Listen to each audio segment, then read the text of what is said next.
What's up, everybody? Welcome to Move the Sticks. DJ Buck back with you. Buck, what is going on, man? Nah, man, just another fun-filled weekend, getting closer and closer to, I don't know, June, July. June is kind of like the dead period when it comes to football.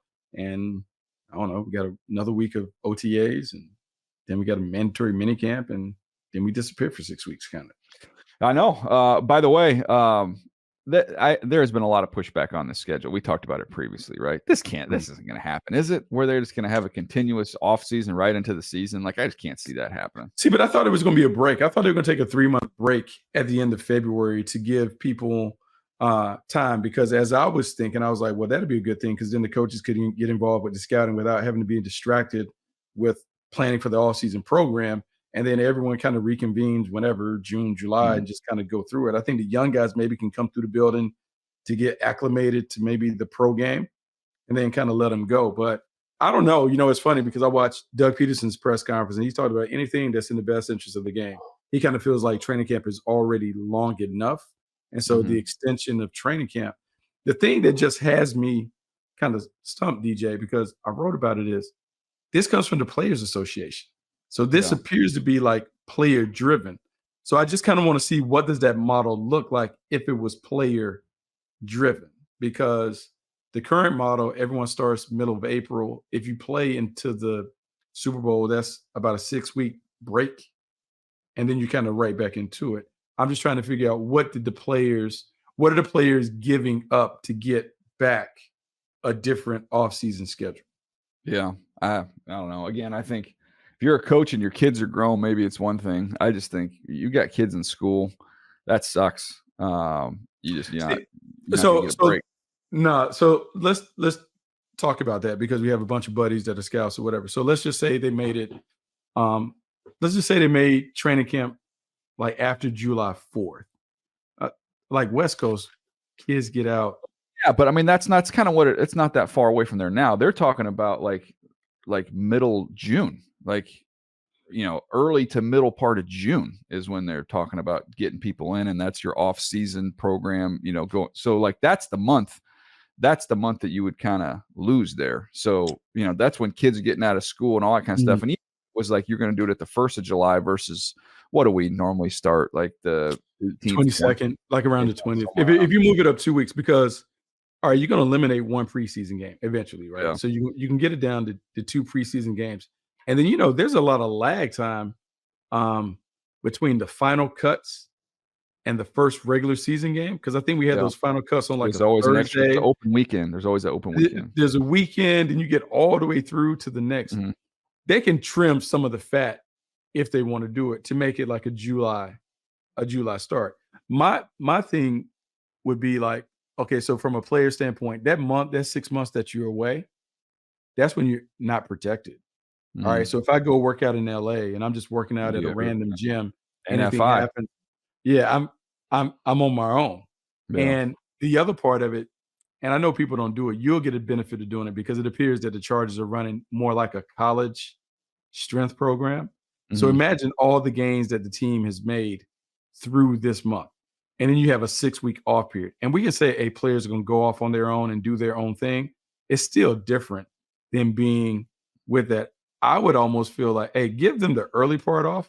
I would rather have them doing the run-up to training camp to get them ready, so they don't pull their hamstrings. They don't do that. And even if we're talking about a July start, I would rather, as the team, hey, man, let my strength coaches get the team ready to play with a consistent, steadily attended deal, as opposed to the stops and starts and all of that.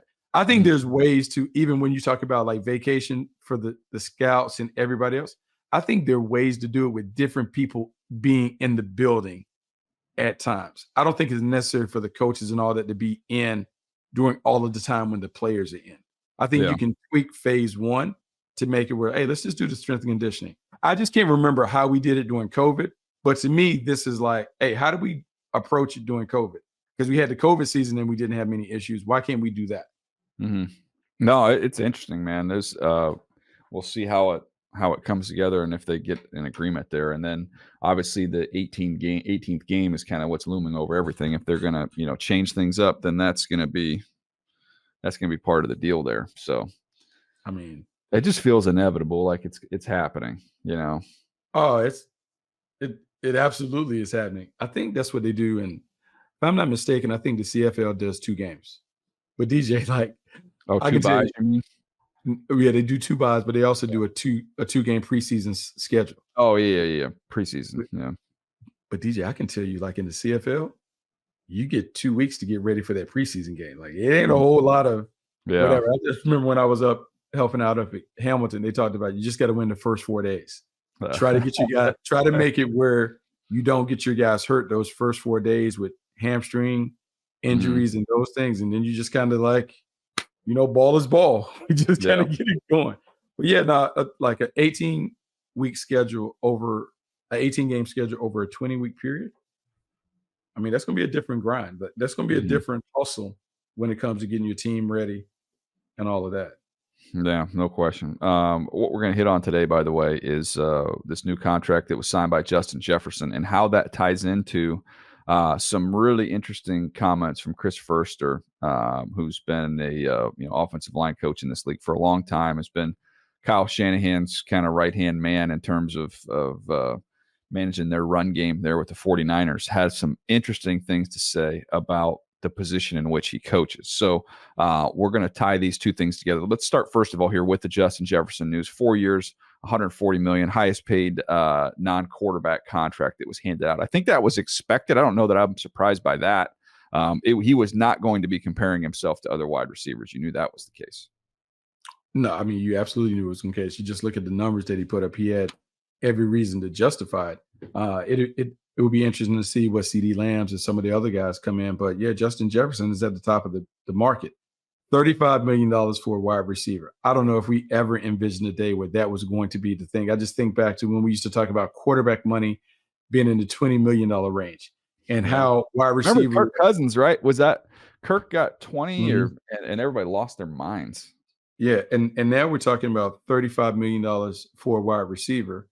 We've had the conversation a little bit about wide receivers and how plentiful the pipeline is at the collegiate level in terms of supplying the pro game with, I would say, pro-ready wide receivers. I just wonder now that we're talking about $35 million for wide receivers for a marquee number one wide receiver. When does it stop in terms of when do people say, "Hey, okay, there are a handful of guys that can get that." But you can't have your whole team with multiple guys making $20 to $25 million at wide receiver, can you? I just think it just changes the apple cart and it changes the way that we talk about building the team. Yeah, I mean, the interesting thing to me is like 4 years. This is not, anything longer than that. It feels to me like you kind of get, unless you get the rare exceptional guy. But I think the strategy, at least, talking to different people around the league, the strategy seems to be okay. We can take wide receivers; they're ready to go, draft them high, get that first run on them, and then we can extend them to a contract's going to put them in that age 30 season, and then we That's can it. go. Then we can recycle and go, because it's not like other positions where that an offensive lineman might not hit his stride until his third year. These receivers come out the package; they're ready to go. Not only like to get on the field and play, like they're ready to be elite players right from the jump.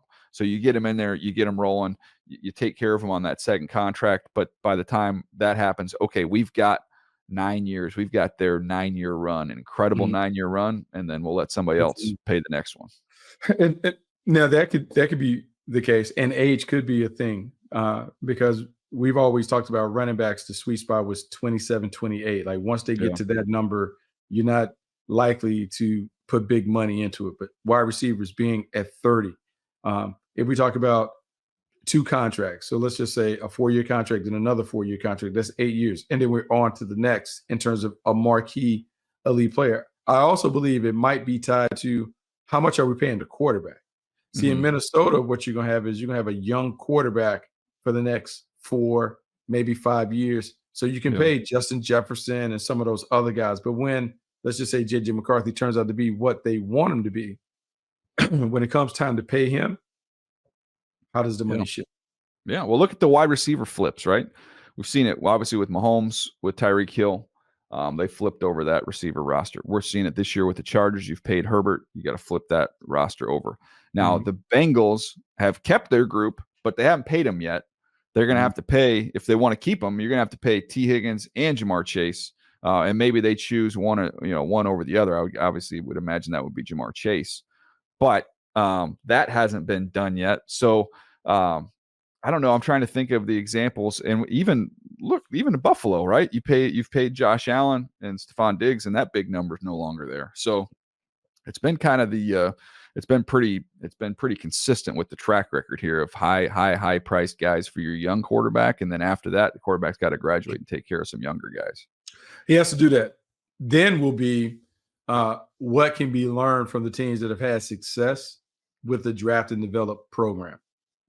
So there are a couple teams that come to mind in terms of being able to hit on receivers consistently. The Green Bay Packers, of late, you think about all the young guys. I mean, they may have the cheapest wide receiver room in the National Football League. What have they been able to uncover? And because they've done it for so long, what is their secret sauce? The other team I would look at would be the Pittsburgh Steelers. What can we learn from their evaluation process when it comes to wide receivers to maybe replicate that in other areas?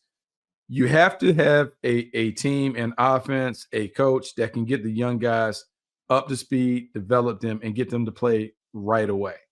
That is going to be the key. And the wide receiver coach, I won't say it has been a throwaway position, but it now may become a more pivotal position in terms of development, because if we are going to have to make these decisions and choices between high-priced wide receivers and draft and develop guys, well, that guy that you have in that room has to be terrific in terms of teacher and an instructor when it comes to getting the young guys ready to play.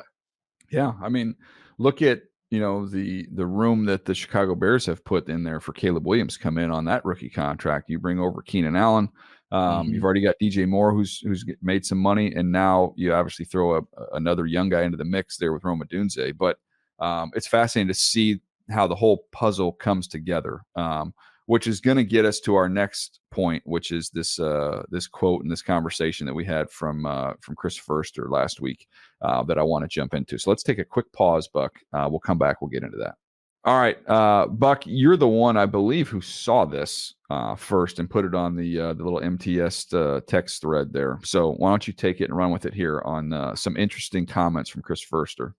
Well, like just in a general gist, Chris Foerster, O-line coach for the San Francisco 49ers, just about how it makes sense for teams to spend their top picks on guys who touch the ball, guys who can score points, guys who can deliver explosive plays, and that in the draft you can find the bigs in later rounds. And he didn't necessarily say like 6th and 7th round, but you can find the bigs in rounds outside of the first round.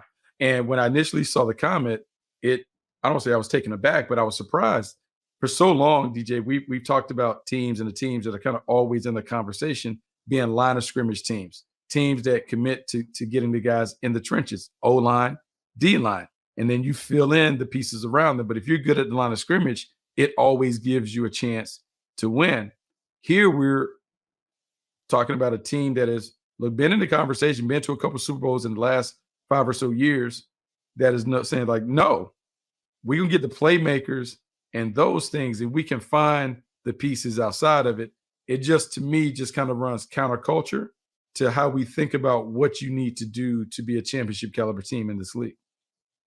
Yeah, and actually, I think Nabil dug up the sound here too. So let's let you listen to the sound, and then I'll piggyback on the back end of it.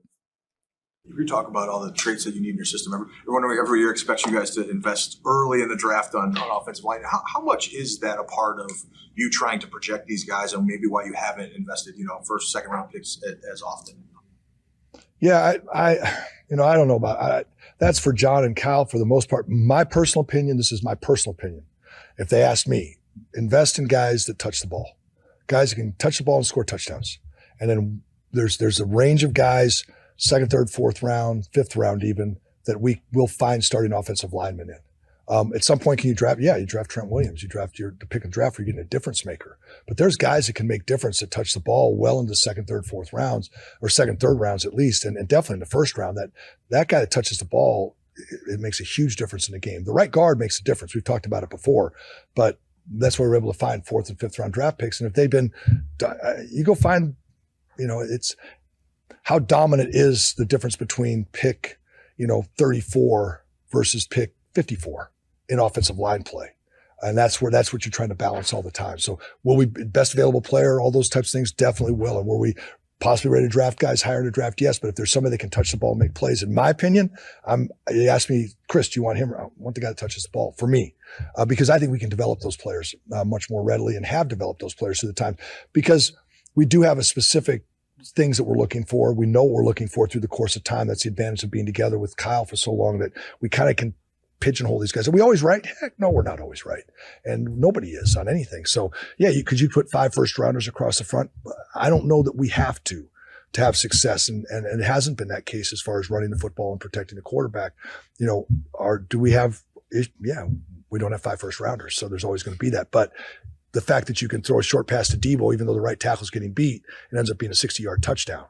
So yeah, the right tackle blocks somebody, but the guy gets tackled at 5 yards. You don't have the 60-yard touchdown. Boy, that right tackle did a great job. What's it matter if the guy touching the ball can't take it to the house? So there's the trade-off, and you're constantly playing that game. Yeah, I think it's fascinating. I had a chance to work with Coach Foerster in Baltimore many, many, many moons ago.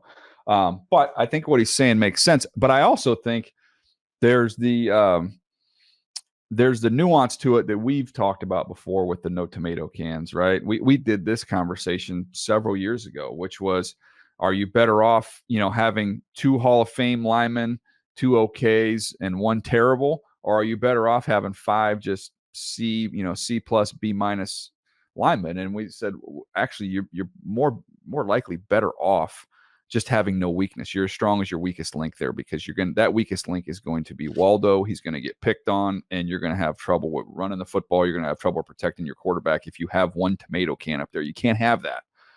So I agree with what he's saying. If you told me I had the choice of having a good offensive line with great weapons or a great offensive line with so good weapons, I think I would lean more towards the weapons as well, Buck.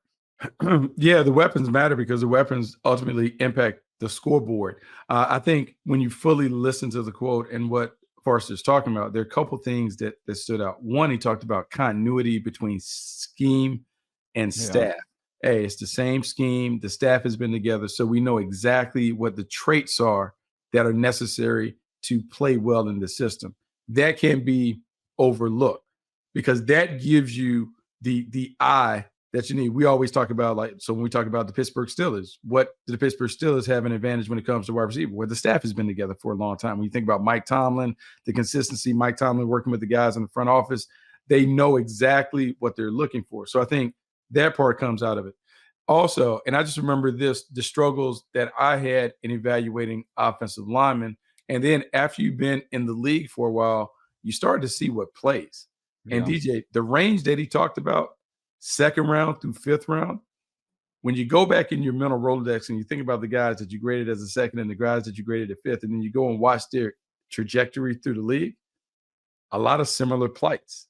And if we're talking about the developmental part of it, it's a lot easier to get multiple 3s and 4s and 5s to kind of throw darts on linemen than it is to do it at the top of the draft when you're going to try and double up at the position. Maybe if we're talking about attacking the offensive line like that, I think it takes a great teacher at the position, the O-line coach, and it takes a front office that is willing to allow him to have multiple people to work with so that he can develop them. You have to be all in. I think you have to be all in on this approach if you're doing it, and you almost have to treat it like college where you have a different recruiting class every year that features 1 or 2 offensive linemen to get them in the pipeline for development. Yeah, the other thing that popped into my head, though, was, you remember how many times last year, and I think they ended up eventually doing it, but like Kyle Shanahan's record when they were trailing, in the fourth quarter games, was abysmal. Like, it was, I can't remember what the number was. They only could play one way. They only could play from ahead. They had to be in front. Yeah, and they had, and here's the thing, because there's the illusion of run on almost every pass in their offense. Historically what they've done, they've run the ball really well, and then the passing game's worked off of that. Everything looks the same. It puts the defense in a bind. They can find matchups. They can find space. Those things work together. When you're trailing, there's no threat of run. We're just pure drop back. Now it becomes not only incumbent on the quarterback to be able to make big time throws into tight windows, but now you got to protect them when they're really pinning their ears back and they're not worried about the run game. Now, I think he did a little bit more of that towards the end. You saw a little bit more kind of just straight drop back with Purdy because I think he got more confident in him to do some of those things. But that's not traditionally how that offense has been run, going all the way back to his dad. So what's the other part of that equation? Well, your defense has to be keeping the score down in order for you to still, be in an advantageous position to protect your offensive lineman. We think of offensive linemen protecting the quarterback. Well, a defense in a scheme can protect offensive linemen. And I think that's one of the things they've had there as well. I think that has to be discussed as part of that conversation. It has to be discussed, but let's stay on the offensive side of the ball and let's go, because we're talking about San Francisco specifically and maybe why Foerster believes that. One of the issues that came up last year for the 49ers was their inability to win consistently against man-to-man. The teams that gave them the most problems were the teams that played a lot of man-to-man. The Kansas City Chiefs and the Cleveland Browns in particular played a lot of bump man-to-man, challenged them, took away the easy access that they normally are afforded because they run the ball and they have play action that matches that, and so they have free releases into their routes. Well, now it becomes more of a man-to-man league. It requires more skill, better route running, better playmaking. You need the guys on the perimeter to be able to win on their own as opposed to the scheme creating wins. Because remember, when we talk about play action and a lot of things they did, it was guys on the move, bubble screens, tunnel screens, deep overs, jet crosses, jet sweeps. Yeah. When we take that part out, can you beat a high-level cornerback on your own?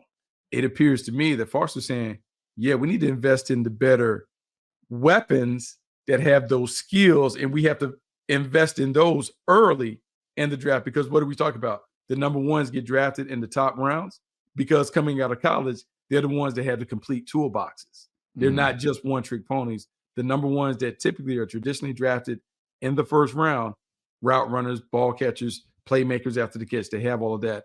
Maybe it's the recognition that we need more of those guys to be able to succeed against everybody as opposed to having this narrow path to victory against most teams. Yeah, enter Ricky Pearsall, right? You look at their their receiver room and all the players they have, but they wanted another route runner. Ayuk's a good route runner, and now you get another one in there with Pearsall. So again, to help them against some of that man coverage that they're going to see. But I don't think it's shocking the way he would say that. I also would add it is easier when you have Trent Williams already in the fold to say, okay, we can. Well, we don't ever have to help. We don't ever have to slide left to help him out. We don't ever have to throw a tight end over there. That gives us a lot of liberty and a lot of freedom. And I was thinking about, last year, the Chiefs. Well, the Chiefs, their tackles were not good. And even you could say outside of Kelsey, the weapons were just kind of so-so. But the defense was dominant. The quarterback's unbelievable. And the scheme is fantastic. And the other portion of that is they did have difference makers on the offensive line on the interior, because those three guys are phenomenal. And that is, they get push and they can create a firm interior of that pocket. So again, I'm not saying you want 5 C- offensive linemen. It'd be nice to sprinkle in some A's, but it's more important that you don't have any F's, if that makes any sense. It is that, and it's also, and Jim Harbaugh talked about this. When he talked about the offensive line, and he talked about it working together and how the offensive line makes everybody better. Yeah. But one of the things about the offensive line, we talk about 5 individual pieces, but really they're one because they operate in one. They're Voltron. They all come together and make it happen.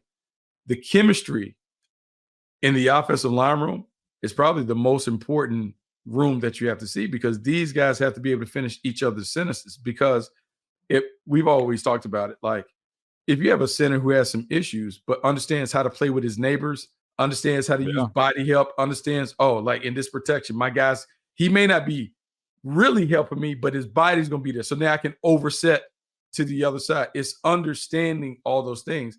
They're not operating independently. They're operating as a collective.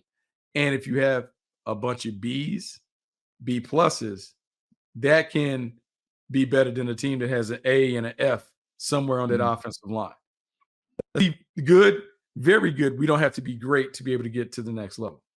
Yeah, no, I think it's an interesting discussion as you look at how you build out your team. And, we've done that conversation with the Bengals a million times when they had the Penei Sewell, Jamar Chase, decision. So, but they've still been chasing, no pun intended, fixing the offensive line since they made that decision. It's worked out well for them in terms of getting to a Super Bowl. Burrow's been beat up a little bit. The offensive line has had issues. He's taken a lot of sacks, taken a lot of hits. So they've been on a quest to try and have their cake and eat it too, so to speak. Yeah, everything has to work together. So if you're going to operate under the premise, we don't need a great offensive line, well, you better be able to have some playmakers that can make it happen on catch and run concepts. They can turn short passes into big gains. You have a quarterback that can get it out of his hands really quickly. All of that has to work together. You can't have a guy that wants to take long drops and throw it all the way down the field if you don't have the line in front of you. I just think in the team building process, when you make the decision to go one way or the other, you got to make sure that all of your actions matches the philosophy. Yeah. Another example, by the way, would be Peyton Manning's Colts, who the group of offensive linemen, I mean, if you looked at them as a group, good group, they played well together. Individually, not the most talented guys, but they understood the assignment. They knew the ball was coming out quick.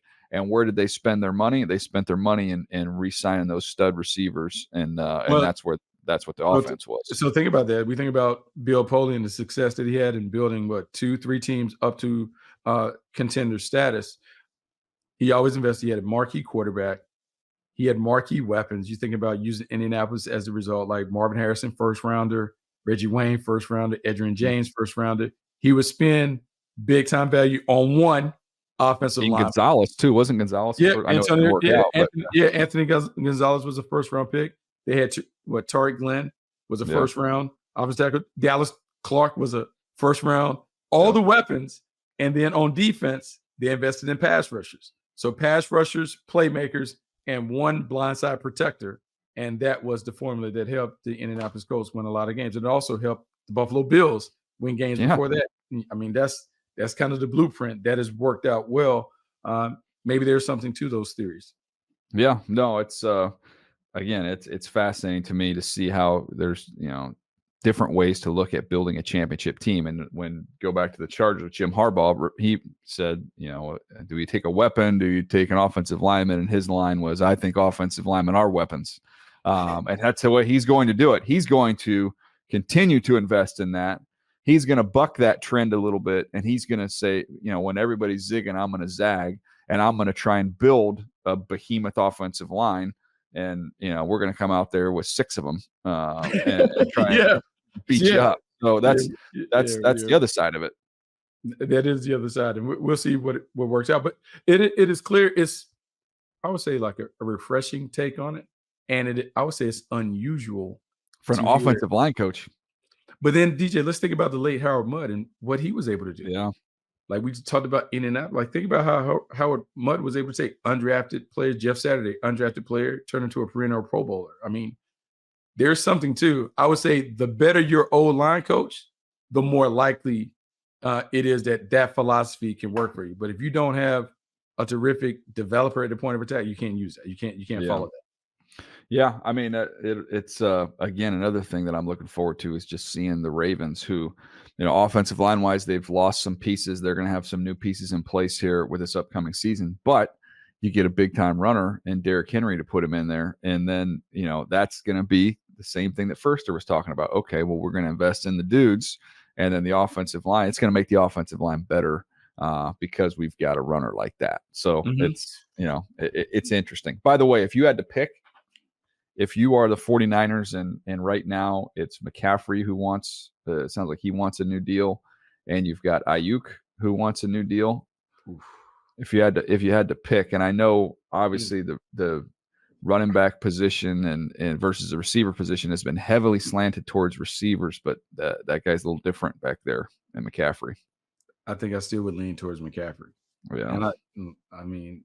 He just does so much for them, his presence and whatever. And one of the reasons why I was an advocate of him getting paid what he got paid the first time around is I felt like he had the game that could age gracefully at the position. Yeah. Meaning when it became a little noisy, maybe his skills began to diminish a little bit as a runner, he still could be a playmaker that could catch the ball out the backfield and do a bunch of different things. And I know people want remember this name, but I was like, man, Christian McCaffrey can do the Ronnie Harmon stuff. Like Mhm. later in his career, he can just come out on the edge, put him in, be the third down back, whatever. No one wants to have a high price, put the shield on. No one wants to have a high price guy, but man, you can't tell me that Christian McCaffrey can't run option routes out the backfield, back and forth on the backside of 3x1 and win over and over and over again. Yeah. I just feel like there's always value that he can bring. Not saying that Ayuk can bring it, but it would be hard for me if I'm the Niners to part ways with Christian McCaffrey. He's been so good for them. You know who we got cheated on? It was known, like McCaffrey didn't have this medical stuff, but Todd Gurley had that kind of, I think was a degenerative knee, right? He had the kind of that pre-existing issue that cut his career way short. But he was one that I thought, when he got paid, man, like I thought he would age well like that too. But again, he had a pre-existing injury that just he couldn't stay healthy. That was one that I always thought, man, that all these running backs kind of falling off a cliff, his skill set, what he can do, running routes, catching the ball, like he might be one that ages pretty well. But again, even with McCaffrey, like it is a risk if you're going to pay the running back, but I think that's one that I'd probably step in line to take. And there aren't many of them, but that would be one I would. I just think you look at the production that he's been able to put up since he arrived. I don't know how you can do it. And I know people talk about the injuries and those things. Yeah, you need to draft another back. I just think you can transition him into other roles that allows you to get the money to get a return on the investment. He's just been so good for them. And I know you're not supposed to get caught up in the emotion of like, nostalgic. Like, man, he's been so, but man, the production is the production. And their record with him on the field is fantastic. Maybe there's the compromise where you can say, hey, let's kind of go year to year on this thing. We'll pay you gobs of money. And every year that you stay healthy, and we'll redo it, and we'll just keep giving you more, and we'll stretch it out so we can spread it out. But we'll protect ourselves. But in terms of a dollar basis and what you're making in a calendar year, we got just for the position, we got to go more year to year, but we will, you'll be light years ahead of every other running back in terms of numbers.